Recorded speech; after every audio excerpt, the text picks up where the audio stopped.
चलिए जानते हैं आज देश और दुनिया की सिलेक्टेड काम की और महत्वपूर्ण 25 बड़ी खबरों को सिर्फ 10 मिनट में। पर अभी तक आपने इस वीडियो को लाइक नहीं किया है तो लाइक कर दें और इस चैनल को सब्सक्राइब भी कर लीजिए। पाकिस्तान के खैबर पख्तूनख्वा की हिंसा में 82 की मौत, 156 घायल। हमलावरों ने महिलाओं और बच्चों को बंधक बनाया, शव सौंपने से कर दिया इनकार। जी हां दोस्तों, पाकिस्तान में खैबर पख्तूनख्वा प्रांत के खुर्रम जिले में गुरुवार से जारी हिंसा में मरने वालों की संख्या 82 पहुंच गई है, जबकि 156 लोग घायल हैं। मरने वालों में 16 सुन्नी और 66 शिया समुदाय के लोग हैं। चलिए दोस्तों जान लेते हैं अगली खबर। भारत ने 300 अरब डॉलर का क्लाइमेट पैकेज खारिज किया। COP29 में कहा, इतने से विकासशील देशों की जरूरतें पूरी नहीं होंगी, ये नजरों का धोखा है। जी हाँ दोस्तों, भारत ने अजरबैजान की राजधानी बाकू में 29वीं कॉन्फ्रेंस ऑफ पार्टीज के दौरान विकासशील देशों की मदद के लिए बनाए गए 300 अरब डॉलर के क्लाइमेट फाइनेंस पैकेज को खारिज कर दिया। भारत ने इस रकम को विकासशील देशों की जरूरतों के मुकाबले काफी कम बताया है। भारतीय डेलीगेशन की तरफ से चांदनी रैना ने कहा कि हम इससे काफी निराश हैं। ये साफ तौर पर दिखाता है कि विकसित देश अपनी जिम्मेदारियों को पूरा करने के इच्छुक नहीं है। हमें यह कहते हुए खेद हो रहा है कि यह दस्तावेज महज नजरों का धोखा है। चलिए दोस्तों जान लेते हैं अगली खबर। संसद की शीतकालीन सत्र से पहले सर्वदलीय बैठक, सरकार की अपील, विपक्ष सदन चलने दे, कांग्रेस की मांग, अडानी मुद्दे पर चर्चा हो। जी हां दोस्तों, 18वीं लोकसभा का तीसरा सत्र 25 नवंबर से शुरू होने वाला है। इससे पहले गृह मंत्री राजनाथ सिंह की अध्यक्षता में सर्वदलीय बैठक हुई। इस दौरान 30 पार्टियों के कुल 42 नेता मौजूद थे। कांग्रेस समेत विपक्षी नेताओं ने लोकसभा में पहले दिन अडानी मामले पर बहस की मांग की है। दरअसल दोस्तों, अमेरिका की न्यूयॉर्क फेडरल कोर्ट ने गौतम अडानी पर सोलर एनर्जी कॉन्ट्रैक्ट हासिल करने के लिए भारतीय अधिकारियों को लगभग 2200 करोड़ रुपए की रिश्वत देने की पेशकश का आरोप लगाया है। राहुल गांधी ने इस मामले पर JPC की मांग भी की है। चलिए दोस्तों जान लेते हैं अगली खबर। संभल में जामा मस्जिद सर्वे के दौरान हुई हिंसा, पत्थरबाजी के बाद इंटरनेट हुआ बंद, 3 लोगों की मौत।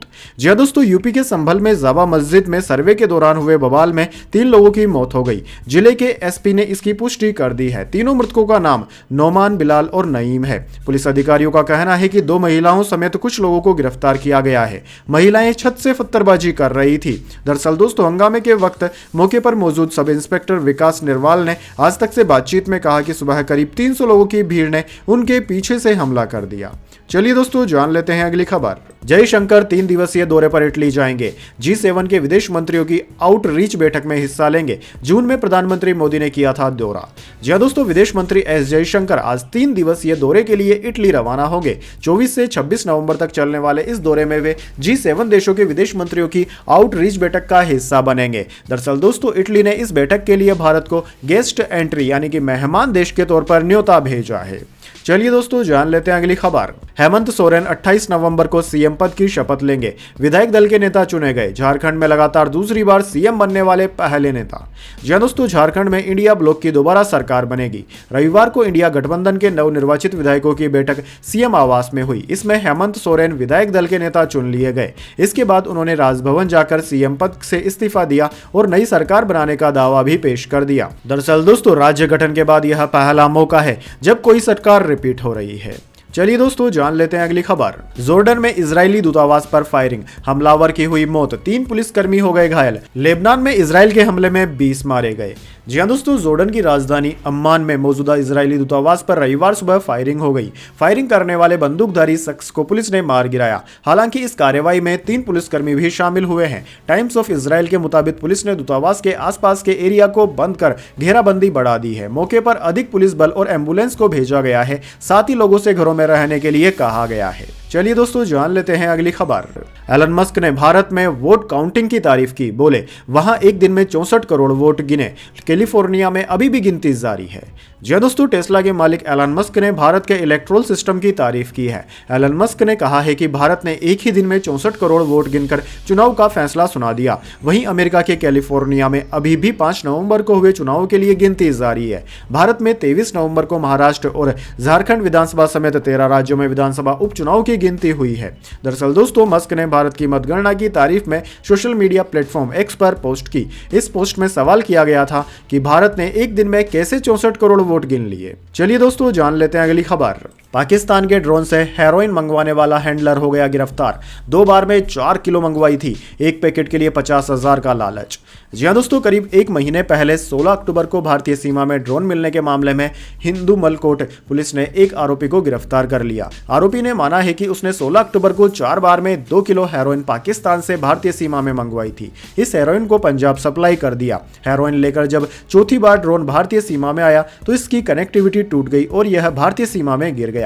इसके 4 दिन बाद तस्कर ने एक बार फिर 2 किलो हेरोइन मंगवाई और इसे भी पंजाब सप्लाई कर दिया था। चलिए दोस्तों, जान लेते हैं अगली खबर। AR रहमान के सपोर्ट में आई वाइफ सायरा बानो, बोली वह बहुत अच्छे इंसान है, उनका नाम खराब मत करो। जी हाँ दोस्तों, इंडियन सिनेमा के बेहतरीन म्यूजिक कंपोजर और सिंगर AR रहमान इन दिनों अपने तलाक को लेकर चर्चा में है। हाल ही में उनकी वाइफ सायरा बानो ने सिंगर से तलाक की घोषणा की थी। दोनों शादी के 29 साल बाद अलग हो रहे हैं। वहीं सिंगर के तलाक के बाद ही उनके बैंड की मेंबर मोहिनी डे ने भी अपने तलाक की घोषणा कर दी है, जिसके बाद AR रहमान का नाम लोगों ने मोहिनी संग जोड़ना शुरू कर दिया और उनको सोशल मीडिया पर खूब ट्रोल किया गया। अब इस पर सिंगर की वाइफ ने चुप्पी तोड़ी और कहा कि ये सब करना बंद कर दीजिए। चलिए दोस्तों, जान लेते हैं अगली खबर। 7 सीट पर जमानत हुई जब्त, मायावती का बड़ा ऐलान, अब कभी उपचुनाव नहीं लड़ेंगी। चंद्रशेखर का नाम लिए बिना कहा हेलीकॉप्टर से घूमते हैं। जी हां दोस्तों, यूपी उपचुनाव में 9 में से 7 सीटों पर जमानत जब्त होने के बाद मायावती ने रविवार को बड़ा ऐलान कर दिया। उनका कहना है कि EVM के जरिए फर्जी वोट डाले जा रहे हैं। हमारी पार्टी अब कोई उपचुनाव नहीं लड़ेगी। BSP को कमजोर करने की साजिश रची जा रही है। बसपा सुप्रीमो ने मीडिया से बात करते हुए कहा कि चुनाव के दौरान सरकारी मशीनरी का गलत इस्तेमाल किया गया। सभी दल हमें रोकने पर काम कर रहे हैं। वैसे दोस्तों, इस बारे में आपके क्या विचार हैं? क्या BSP को रोकने के लिए बीजेपी, कांग्रेस जैसे दल भी काम कर रहे हैं? कमेंट बॉक्स में अपने विचार जरूर दें। चलिए जान लेते हैं अगली खबर। महाराष्ट्र में महायुति की सरकार, CM 2 डिप्टी CM का फार्मूला हो गया तय। फडणवीस, अजीत और शिंदे शाम को दिल्ली जाएंगे, कल शपथ हो सकती है संभव। जी हां दोस्तों, महाराष्ट्र के विधानसभा चुनाव के रिजल्ट आने के बाद अब साफ हो गया है कि राज्य में महायुति की ही सरकार बनेगी। महायुति के CM पद के उम्मीदवार की अभी तक घोषणा नहीं हुई है। विधानसभा का कार्यकाल 26 नवंबर को खत्म हो रहा है, इसलिए इससे पहले सरकार गठित होनी है। ऐसा न होने पर राज्य में राष्ट्रपति शासन लगाना पड़ेगा। वैसे दोस्तों, कमेंट करके बताइए आपको क्या लगता है, महाराष्ट्र में इस बार कौन CM बनेंगे? देवेंद्र फडणवीस, एकनाथ शिंदे या फिर अजित पवार? कौन बनेगा मुख्यमंत्री? कमेंट बॉक्स में अपनी राय जरूर दीजिए। चलिए जान लेते हैं अगली खबर। एलन मस्क फिर बने दुनिया के सबसे अमीर आदमी। टेस्ला CEO की नेटवर्थ $348 बिलियन के पार पहुंची। जी हां दोस्तों, टेस्ला के CEO एलन मस्क ने एक और इतिहास रचते हुए अपनी कुल पूंजी यानी कि टोटल नेटवर्थ को $348 बिलियन तक पहुंचा दिया है। इसके साथ ही वह केवल दुनिया के ही सबसे अमीर शख्स नहीं बल्कि उन्हें इतिहास में सबसे अमीर व्यक्ति का दर्जा भी मिल गया है। टेस्ला के शेयरों में बढ़त और मस्क की आर्टिफिशियल इंटेलिजेंस कंपनी AI की कीमतों ने उनके नेटवर्थ यानी कि पूंजी में जबरदस्त बढ़त की है। चलिए दोस्तों, जान लेते हैं अगली खबर। ऋषभ पंत बने IPL इतिहास के सबसे महंगे प्लेयर। लखनऊ सुपर जायंट्स ने 27 करोड़ रुपए में खरीदा। जी हां दोस्तों, IPL 2025 की मेगा ऑक्शन का पहला घंटा काफी रोमांचक भी था। शुरुआत में कोलकाता नाइट राइडर्स के पूर्व कप्तान सुरेश अय्यर सबसे महंगे खिलाड़ी बने थे। उन्हें पंजाब किंग्स ने 26.75 करोड़ रुपए में खरीदा, लेकिन कुछ ही देर में यह रिकॉर्ड टूट गया। विकेटकीपर बल्लेबाज ऋषभ पंत IPL के सबसे महंगे खिलाड़ी बन गए हैं। ऋषभ पंत को लखनऊ सुपर जायंट्स ने 27 करोड़ रुपए की मोटी रकम में खरीदा। दिल्ली कैपिटल्स ने RTM की कोशिश की, लेकिन लखनऊ ने तुरंत अपनी रकम बढ़ा दी। फिर दिल्ली ने हाथ खड़े कर दिए। इस तरह लखनऊ ने ऋषभ पंत को 27 करोड़ में ले लिया। चलिए दोस्तों, जान लेते हैं अगली खबर। ट्रेन के जर्नल क्लास में सफर करने वालों के लिए बड़ी खबर। रेलवे का यह प्लान सफर बनाएगा आसान। जी हां दोस्तों, अगर आप भी देश में रेलवे का सफर करते हैं तो आपके लिए यह खबर जरूरी हो सकती है। दरअसल दोस्तों, रेल मंत्रालय से मिली जानकारी के अनुसार भारतीय रेलवे ने ट्रेन में जर्नल कोच को लेकर बड़ी प्लानिंग शुरू कर दी है। जानकारी के अनुसार रेलवे अगले 2 साल में भारत की ट्रेनों में 10,000 से ज्यादा जर्नल कोच जोड़ने की तैयारी कर रही है। फिलहाल ट्रेनों में जर्नल कोचों की संख्या कम होती है, जिस वजह से जर्नल कोच में सफर करने वाले ज्यादातर यात्रियों को परेशानी में खड़े होकर सफर करना पड़ता है। लेकिन अब रेलवे के फैसले से ट्रेनों में ज्यादा जर्नल कोच होंगे तो ज्यादा यात्रियों को जर्नल कोच में आराम से सफर करने को मिलेगा। वैसे दोस्तों, कमेंट करके आप बताइए, क्या भारतीय ट्रेनों में जर्नल कोच बढ़ाए जाने की जरूरत बहुत पहले से नहीं थी? चलिए दोस्तों, जान लेते हैं अगली खबर। रूस ने यूक्रेन के कब्जे से 40% जमीन को छुड़ा लिया। क्रुस्क की 1376 स्क्वायर किलोमीटर जमीन यूक्रेन ने कब्जाई थी। अगस्त में किया था हमला। जी हाँ दोस्तों, आपने बिल्कुल सही सुना। यूक्रेन ने अगस्त में रूस के क्रुक्स इलाके में अचानक हमले कर दिए थे। इस दौरान यूक्रेन ने क्रुक्स के एक बड़े इलाके पर कब्जा भी कर लिया था। हालांकि अब रूस ने यूक्रेन के कब्जे से अपनी 40% जमीन को वापस छीन लिया है। इसकी जानकारी यूक्रेन के जनरल स्टाफ के एक अधिकारी ने ही दी है। यानी कि यह खबर एकदम सच्ची है कि रूस ने एक बार फिर से यूक्रेन से अपनी जमीन छीन ली है।